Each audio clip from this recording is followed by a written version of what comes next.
Hey, yo, welcome to the QB School. Do it live. Monday live. Woo! We're back, baby. Let's go. We got some friendly faces already checking in. Coach Grays. Happy holidays, etc., etc. Emmanuel, yo. My man Rain coming in hot with the Baseball Texas logo. I like it. Saying you need some help. Now is the time. No time like the present here. 30 of our favorite peeps hanging out here real quick for a little surprise live. I don't know what's going on with y'all. This is essentially a holiday Monday, in my opinion. No offense if you're grinding it out somewhere, but fired up. Yes, sir. Alejo, let's get it. I like it. Ethan needs a Burro video. So do I.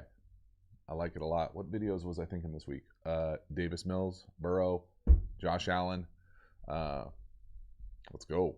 Dolphins or Saints? Alec. What do you think, bro? I don't know. Tua, Ian Book?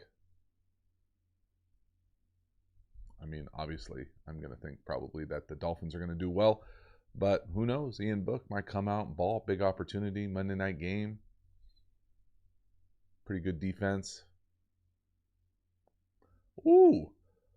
Ohad checking in from Israel. Appreciate it. Rain. I see it. You checked in early. Let's talk about it. Can you review how to do a pop step? That is an outstanding question. When you say pop step, what are you talking about? Because pop step means different things to different people. So if you want me to talk about whatever you're talking about, hit me with a good description in the chat and I'll do my best. Dak attack yesterday, coach. I don't know, man. We'll see. Some of these teams that everybody's so high on, really in the NFC, I'm always like, I don't know. It's seeing who they're playing, who's playing for those other teams. Yeah, it sounds like excuses, but it's reality too. I don't know. We'll see. B5 Media. My daughter wants to play quarterback for her high school next year. Help. Whew, you are in the right spot. Fire it up for your daughter. Highness, thoughts on Howell? Yeah, I think I did a video on Howell. We can expect significantly more videos here as we get into February, March, April. That's usually when I ramp up the draft stuff. I really don't watch a whole lot of all 22 college stuff until we get into that time of year, so I don't have any significant thoughts other than that one video. Oh, man. Baker video. I know. Joe. For INTs, I always feel like doing the kind of like the bummer videos and the INT videos are like low-hanging fruit. I just, maybe I'll get interested later in the week. I don't know. I'm excited to see the guys that had good weekends, kind of seeing what they have from them. Oh, man. I know. And if I wanted to do a low-hanging fruit, I would really do a Niners video. I might. That's not a bad idea. Do a... maybe I could do like back and forth days. Do a little Baker, Jimmy G too. It's just hard to do. It's hard for me to do. I just don't enjoy those videos as much as I do the ones where guys are really playing well. Bailey Zappi, I'm sure it's coming at one point. What up, Jimbo? Thoughts on Jimmy G? I mean, yeah, they're all got a bunch of them. Daniel O'Connell, yo JT, let's hear some of your Pro Bowl predictions. Well, I can tell you one prediction that I didn't have, and that was doing a live right now because I thought I was going to be watching a game, and totally my mistake for not following the news over, I guess, recent news with all these bowl cancellations. But there is no bowl game on right now, and I feel like I'm like about ready to go to the zoo or something. So something.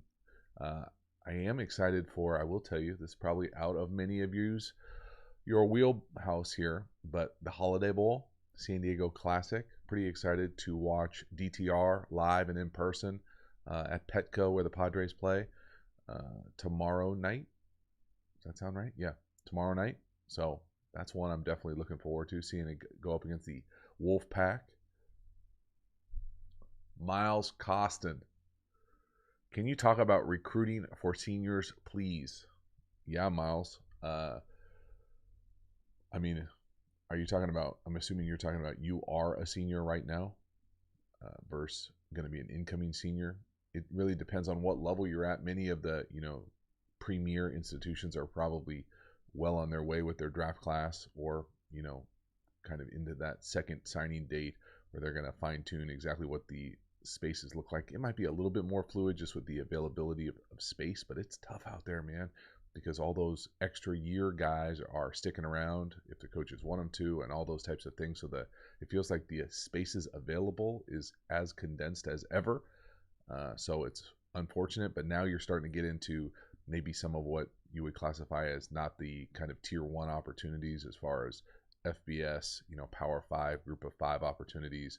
You're starting to get into FCS, with long time like 1AA or Division 2, Division 3, NAIA, community college football. To me, you should be looking at every opportunity possible. Hopefully, get a few different opportunities and just pick the best opportunity for you. And if there isn't one, then there's community colleges specifically out here in California are great opportunities to kind of use as trampolines to the next level. But it's one of those tough times because there's so much uncertainty for seniors, but it's also the holidays, so guys might not be on the road, might be looking for next jobs if you're a coach. So lots of transition. No easy way to have those conversations, but if you're looking to play ball at the next level, I would just look for as many authentic, truthful conversations about what the opportunity, what the aid, what the grade situation looks like, and try to get as many good opportunities as possible. And if you get more than one, you're really fortunate and pick the best one for you.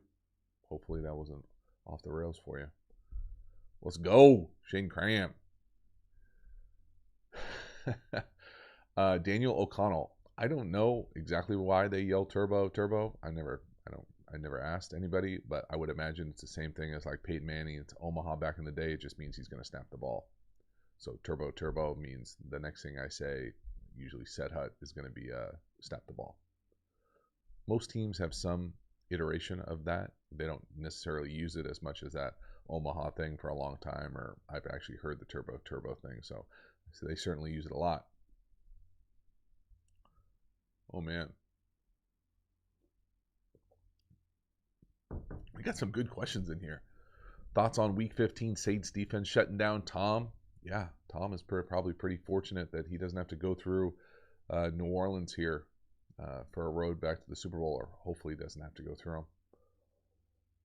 Pretty wild that they're able to do that to him. I think it's a combination of their personnel, it's just not working out a few different times and going against them, but certainly some mistakes, some timing elements of playing them early in the season, playing them undermanned as far as injuries.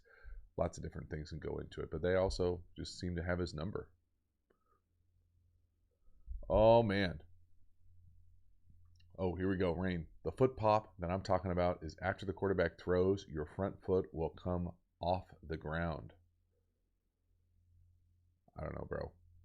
I'm not familiar with much. I can't speak to any certainty as far as trying to promote the foot pop.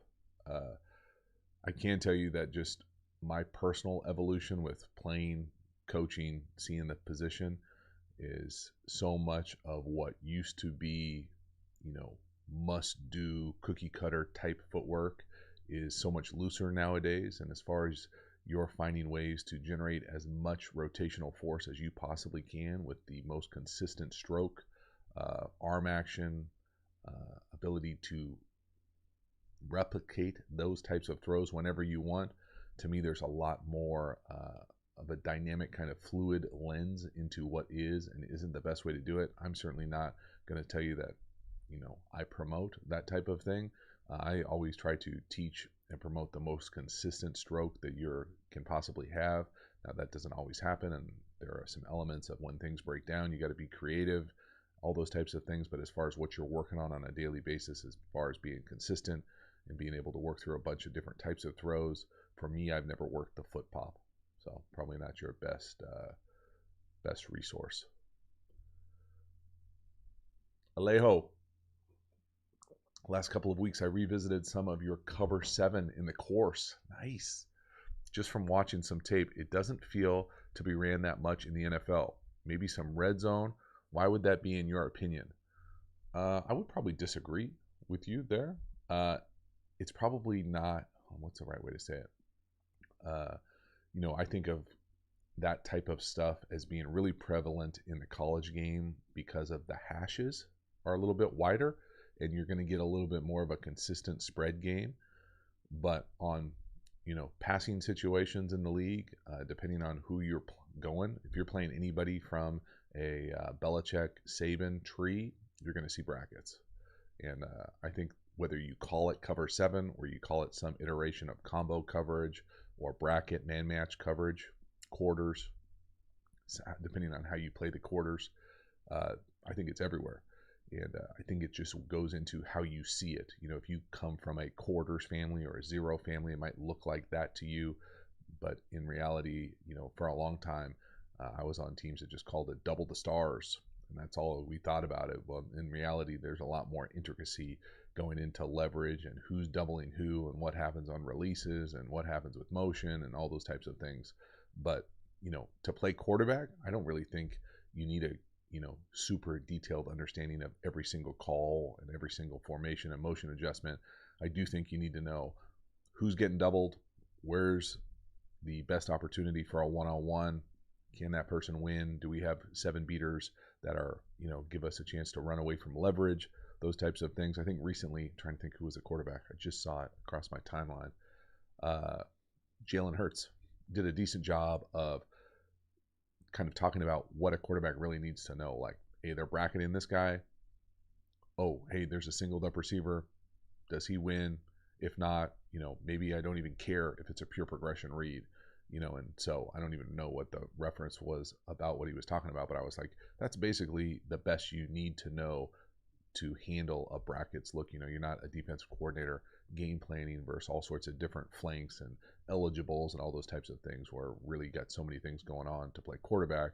You just need to know, hey, are they bracketing this guy? Are they bracketing someone on the other side of the ball? What's the bracket look like as far as the leverage? And do we have kind of a cover 7 bracket beater called? Otherwise, just go through the progression. Michael, why do they call it cover 7? I personally have no idea. You got to ask somebody who speaks Sabanese. I don't really call it cover 7 either. I just call it brackets. I think it, depending on where you have learned defense, they call it different things, different places. I think it's kind of slowly become cover 7 to so many people just because that Saban stuff and Belichick stuff is out there now and available via the internet and your favorite courses. But I don't have no idea about the genesis. Why I can't think of it off the top of my head if I have said the genesis before. Boom. Chen. JT, any chance of looking at or thoughts on Nick Foles this week? Zero chance of that. Sorry. Tired of that Chicago story. Just tired of everything going out there. I feel frustrated. I have frustrations. 4 people having frustrations about the Chicago situation. Oh man, Eric Snyder. Eric, what's up, man? It's been a hot minute. Like the emoji game. Thoughts on Rodgers passing Favre? Yeah, my major thought on that is it is so damn impressive that guy only has the number of interceptions that he has. I really, it's hard to comprehend. I know that the game has changed a little. I mean, the game has changed. But the amount of picks that Aaron has not thrown, and I get it that Favre was obviously a gunslinger, but not everybody who ever played football before was. And to have Aaron have the kind of ratio that he has, and just to watch obviously they're both unique dudes, but to watch kind of like the reaction that Aaron has generated this year for a number of different reasons. But you can't take away the precision that dude has with the ball. It's simply surreal as far as the precision and accuracy and ball placement. And I don't pretend to totally understand it, but my God, it is fun to watch. It really is. And so it's just one of those things for me. It's like, not going to be around forever. Enjoy it as it is. And to have those 2 guys back to back for our franchise, and for me to get a small glimpse of it in training camp, it was pretty wild. Joseph, you making a Burro breakdown? Yes, I am. The Super Burrow video from last year gets replayed every few weeks by me. Oh, very cool. I appreciate that. Cranking up the view count. Yes, Burrow video this week, I would imagine. Don't want to say for sure, but pending some like film catastrophe, I definitely plan to see a Burrow. One, honestly, because I'm just interested. I think people would be shocked to realize that I just try to do videos that I'm interested in. So if you see like a pattern of like a month or a couple weeks where I'm like, man, he did another video of this dude, that's just because I'm interested. That's the beauty of YouTube. You do whatever the hell you want to a certain extent. Yeah, so that's it. DJ Brian Shack, when will you be making more Tua videos? I love those videos. I appreciate it. I'm a big fan of Tua. Pending tonight, we might get another Tua video this week. Who knows? D. Reynolds, do you think Rattler will be drafted? Yes, but he's not. I don't think he's declaring for the draft this year. Isn't he transferring somewhere? Some transfer. Ooh, Zachary Davis, put it on a T for me.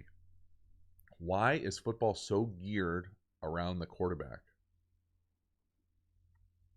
Well, the easy answer, if there is such a thing, is that the quarterback touches the ball every play, essentially.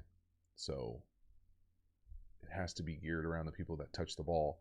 And not only do they touch the ball, but they are usually making decisions about who touches the ball next. And so those types of things are pretty important in a game called football when you touch the football every single play. It's the most patronizing way I can possibly put it. I think the other way is that it's just the most fun position because there is an element of decision making, thinking, athletic ability, throwing, getting hit really hard, lots of things that, and I think everybody, to a certain extent, it might be changing nowadays, but I feel like everybody has picked up a football and thrown it, to a certain extent and thought, maybe I could do that. I got a nice little spiral, play catch in the parking lot, tailgate, as opposed to like being our tailback in the NFL. It's a little bit hard to imagine for many people, but or being a big offensive lineman or defensive lineman, there's certain elements that are just, you didn't hit the gene jackpot, but everybody kind of, you look around, got Ian Book playing today, like you're not the biggest cat in the world. So there's an element of that I think goes into it too. But same as like pitcher in baseball, like you touch the baseball, point guard, you touch the ball. Miles, you keep hitting me with the DTR as a first round pick. DTR is probably not a first round pick. I love DTR. I'm a big fan of DTR. I'm as fired up to watch him as I can imagine watching probably a quarterback in person at the college level since my name drop. See if you guys can get this one. Ron Powlus. You're welcome. Ron Powlus. That was the first big time college football game I went to. Notre Dame at USC. Yeah, that's right. Boom. Wavy green. Appreciate it. Daniel O'Connell. Yo, JT, I need some advice. Uh-oh. And I think many can relate. I am in the college application process right now, and I can't decide if I want to go, get a degree, or try to play QB at JUCO or D3. Cheers. Yeah, that's a tough one, bro. I think what you need to decide is what's the most important thing for you. Is it to get the experience of being a student athlete in college, or is it to get the experience of being a college student? And I think both are great. That's really what it comes down to for me. And then within that spectrum, if it's to go to college or go be a student athlete, is it to play at the highest level of ball? Is it to go to a big time school? Is it to go to a school with a big time program? Do you want a small college feel? Like all those types of normal college decisions. But if you need to make the decision, do I have to be a college football player? And if you do, then what's the most important thing? Having the full experience of going through the football program with a class of guys like freshman, sophomore, junior, senior, etc. Or do you want to play at the absolute highest level possible? Then that might cause you going to community college and seeing if that can be a trampoline to the highest level possible. But you're always kind of betting on yourself no matter what you do. And then, if you don't want to play football in college, you can still have a great college experience. So your choices. Hopefully that's a good like roadmap for you. And you don't have to have the answer today. Like, give yourself as many options as possible, and then wait to the last second, and wherever you feel like is going to be the best one for you, that's the best one. And it is what it is. So give yourself as many options as possible. Continue to narrow it down. Figure out what is absolute most important thing for you in your college experience, and go do you. Well, boom. Ron P, 90s bro. Appreciate you, John. Yeah, man, hit that like if you haven't. I forgot. I still need to crank up all my little graphics. Haven't turned it over since got the new rig here. But I will at some point, maybe, as we get back into the lives here more and more. Oh, man. Yeah, I don't know who he was coached by, Eric, but I like it. The truth, more important to a young quarterback development, a good O-line or a good pass-catching core?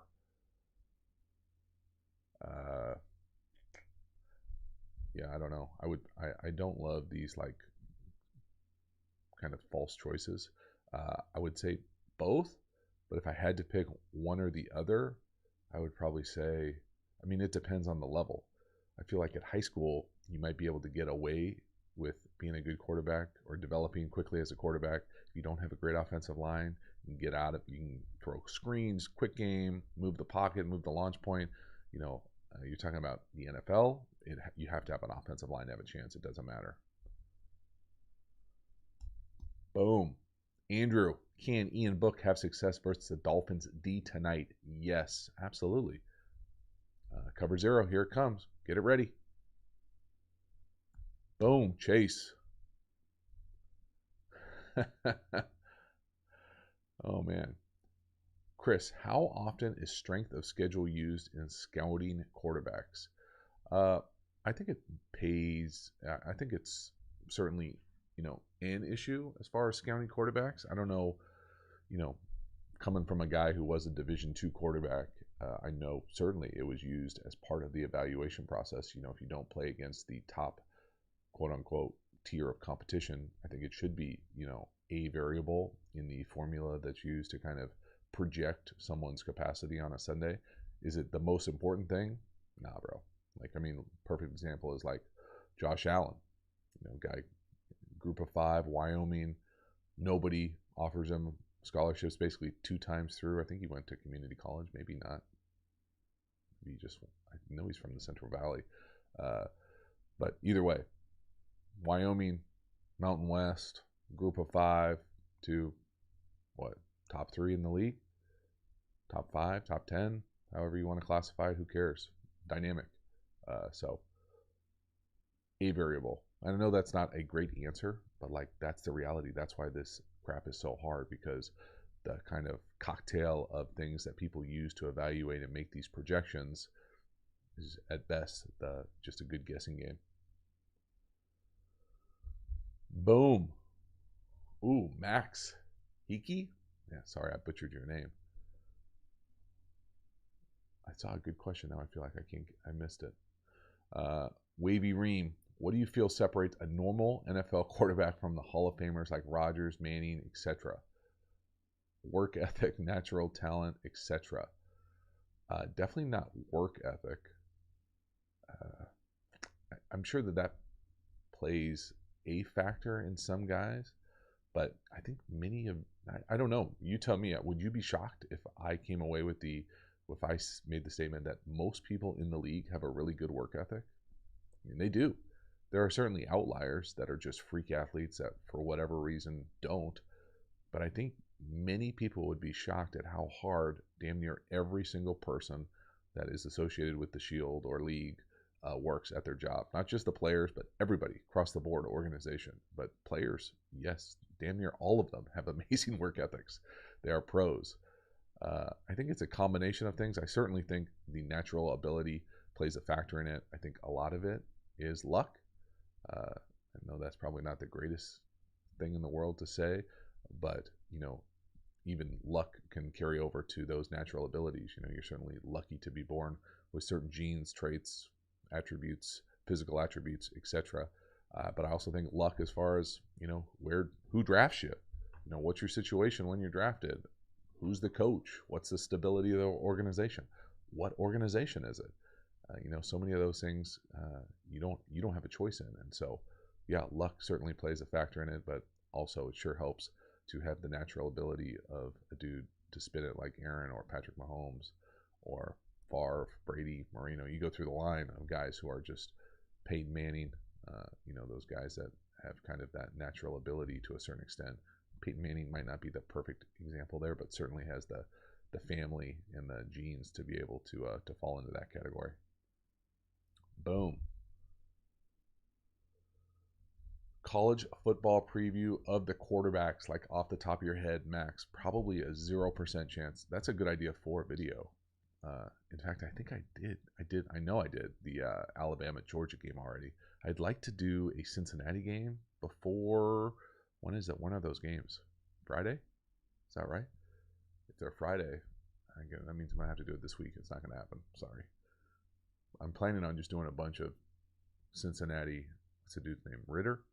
I'm assuming he's coming out for the draft. There you go. Yeah, I mean, the other thing about the draft that around this time of year, I guess maybe 2 weeks now, normally the season ends this week or this weekend, but knowing what the draft order looks like, because I think it's hard to project maybe sometimes, what teams are definitely drafting a quarterback, because I think most people get an idea, at least pre-trade, like this team, will probably draft someone in the first round. I'm sure that there are teams that I'm thinking of that I can think of, like Washington, Carolina. I'm sure there are others that are first round destinations for guys. Put it in the chat if I'm missing teams. Steelers that are probably, first round shopping, but where those teams fall realistic, and then I've heard a bunch of people just say that this class is underwhelming. I don't necessarily have that opinion yet. I need to go look at it, but it's certainly kind of a overarching narrative you hear about guys talked about.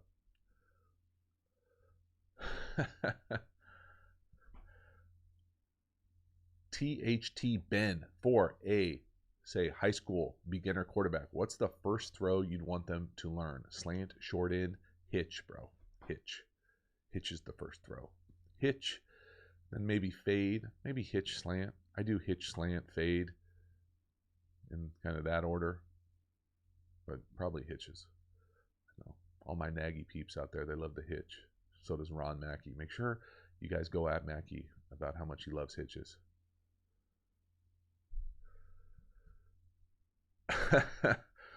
Oh, Max, you're really trying to tee me up on the draft. I've talked about that before. I'm not going to talk about the draft. I will say that I continue to think that it's one of the bizarrely most un-American things in sports, but people love it here, and I don't think it'll ever go away. Oh, man. Oh, Mike.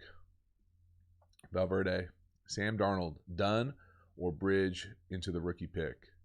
I think it can be both.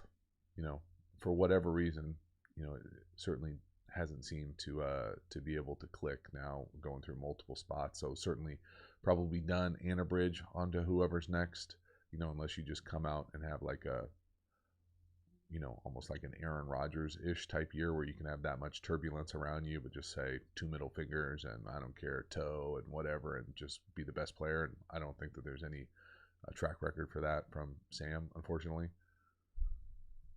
Boom. Chase with the shade. I actually like Hitches, Jon Snow. People think that I don't like Hitches. I enjoy Hitches. I just like the saying about Hitches. Hitches are. I don't know, Philly Insider. I got to look to go back and see. He probably did break it on double stick dragon. Actually, I think I remember seeing that now that you say that. I mean, how many times has that guy played that play? My God. Oh man, hitch. Yeah, you're all right. Hitches are hard. Hitches are not hard. Just catch it, grip it. Well, I guess hitches can be hard. Let's go over the process to throw a hitch here for all my Mackey fans out there. This is going from shotgun. Okay, so shotgun, 5 yards back, toes at 5 yards. Catch it, get your grip, no laces, 1 foot in the ground, line it up to the target, catch it, and throw it. Wide receiver, I like to have inside foot up, 3 big steps or 5 yards, turn around, ball should hit you right in the face. When you turn around, the ball should be about halfway to you. If they come up and press you or cloud you or any type of corner tough coverage within the first 5 yards, run a best release fade. That's it. Good luck. Go out there and rip it. If you're interested in that type of stuff, you might like the quick game course that is available for free. The link is in the description to this chat. Other than that, I appreciate it. Chase, I love Coach Mackey too. He's the man.